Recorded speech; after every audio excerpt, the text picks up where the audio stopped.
Hey everyone, I'm Jeremy, aka Riot Brightmoon. And I'm Andre, also known as Meddler. So we're back as a follow-up to our previous video. We want to keep doing these. As you could probably tell though, they're a little bit lower production value than some of the videos we've done in the past. And that's so that we can get these out to you faster. So today is Tuesday, February 7th, and we're hoping to get this out to you very soon after. Now, of course, anything that happens after that, it's the future for us. We can't talk about it. It hasn't happened. So we're going to talk about the things we can talk about. In terms of what we'll actually cover in these videos, we're going to cover a wide range of topics, we think. We're not going to touch much, though, on balance or the state of the meta. Not because we don't think those things are important, but because we think we've got a lot of other channels that can cover those quicker and in more detail than these can. Now, in terms of who you'll see in the videos, it's probably also not going to always be Jeremy and I. In the future, we're going to get a range of people and also talk about topics that they're the experts in.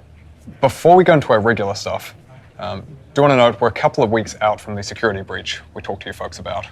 We're mainly up and running again, but we're still dealing with a few wobbles and rebuilding a few things internally. So thank you for the patience on the disruption that's created.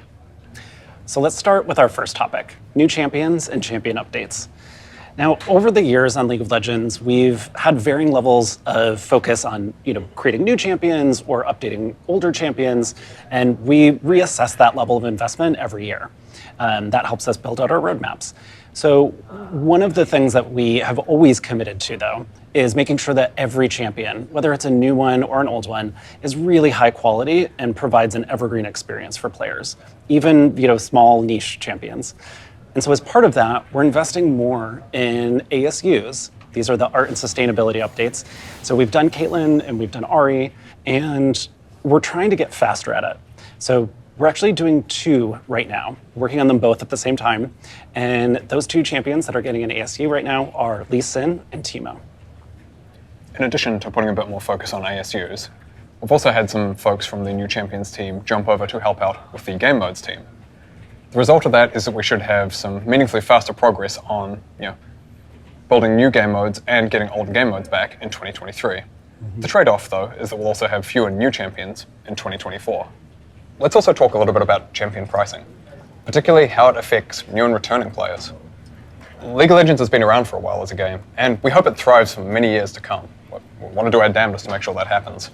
But games like League tend to get more complex, harder to get into as they go along, as they get more content. And one thing we've particularly noticed is that new players who find a champion they really love are much more likely to stick with the game.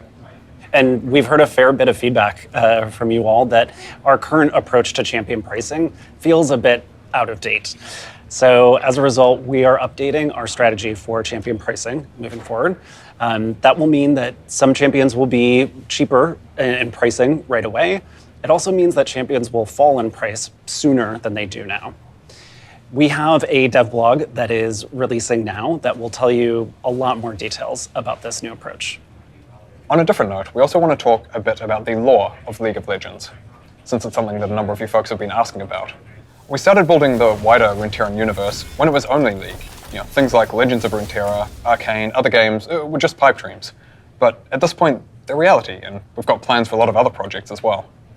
But one point of frustration we've heard from you folks, and that we feel ourselves, is that storytelling in different places can be inconsistent at times, in terms of how different parts of the story or characters of the world are portrayed in different places. And we agree, we don't think that makes for a good experience. So we're going to be a lot more thoughtful, a lot more deliberate about how we make a consistent and cohesive, wider Runeterran experience. We can't share too many details about that just right now, which I realize is not the most satisfactory answer. But we did want to share with you folks where we're going directionally, what we're trying to do, so that even though it may look quiet at the moment, you've got the context that behind the scenes we're actually doing a lot to set ourselves up for the long run and be able to deliver those really cohesive stories that I think we're all hungry for. All right, so let's talk about game modes. It's just going to be a brief update because we actually have a dev blog that's released now that you can read a lot more detail on where we're at with game modes.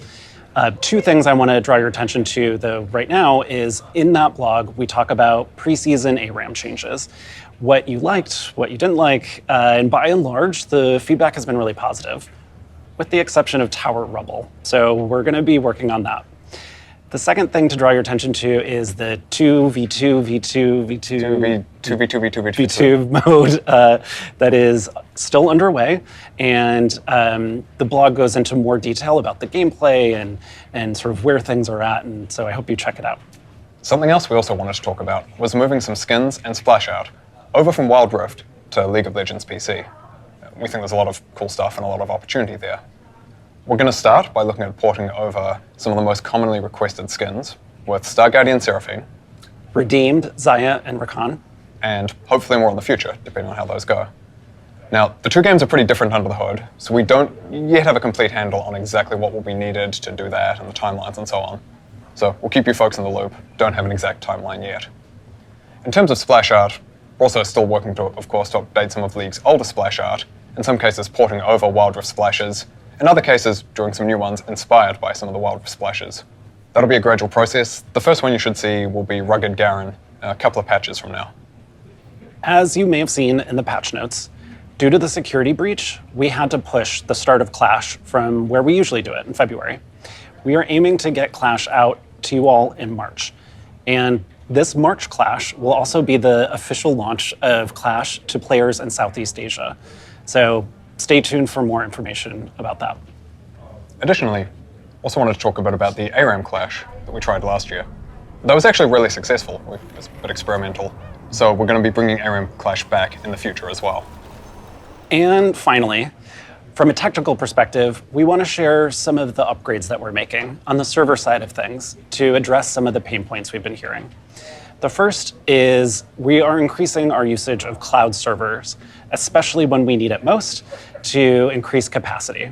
So what this will mean for you is that you'll probably see less and less login queues when you start a game. It doesn't mean you'll never see a login queue, but it should be far less common than it has been in the past. Second is that in Southeast Asia, we're working to host servers much closer to where players actually are, which should result in a meaningful decrease in ping relative to what pings were like at the start of the year. That'll happen over the next couple of months or so. And the third, we're going through a general upgrade to the server hardware for EU, Nordic and East, and Korea at the moment, which should show overall increased performance in those regions come the middle of the year. So that's it for us today. But before we go, as a reminder, if you'd like more details on how we're changing champion pricing or on progress on game modes, please do check out those dev blogs that are going out at the same time as this video. Thank you so much for listening. Thank you, and bye.